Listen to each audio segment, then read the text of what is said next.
ఏం ప్రసన్న కుమార్ రెడ్డి, నీకు మదం ఎక్కిందా? నీకు బుద్ధి ఉందా? సిగ్గుందా? ఆవిడేమనింది? తట్టమట్టు కూడా వేయలేదు, నువ్వు అవినీతిలో పిహెచ్డీ చేశావు అనింది. నువ్వేం చెప్పాలి? నేను అవినీతిలో పిహెచ్డీ చేయలేదు, నాకు అవినీతికి సంబంధం లేదు, నేను అక్రమంగా బతకలేదు, నేను తట్ట కాదు కొన్ని టన్నులు మట్టి వేశానని చెప్పాలి.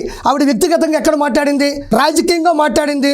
నువ్వు అవినీతి చేసావు అనింది, తట్టమట్టి కూడా వేయలేదు అనింది, కోవూరిని సర్వనాశనం చేసావనింది. నువ్వు చెప్పు, నేను సర్వనాశనం చేయలేదు, నేను మంచి చేశాను, నా గురించి ఎందుకు అబద్ధాలు మాట్లాడతారు, నేను అభివృద్ధి చేస్తేనే కోవూరు ఈ విధంగా ఉందని నీ సాక్షి ద్వారా చూపించాల్సింది పోయి ఆవిడ వ్యక్తిగత హననం ఎక్కడ చేసింది? నీ వ్యక్తిత్వ జీవితంలోకి ఆవిడ ఎక్కడ అడుగు పెట్టింది? మీ కుటుంబం గురించి ఎక్కడ మాట్లాడింది? మీ ఇంట్లో ఆడపడుచుల గురించి అవమానంగా దుర్భాషలాడుతూ ఎక్కడ మాట్లాడింది?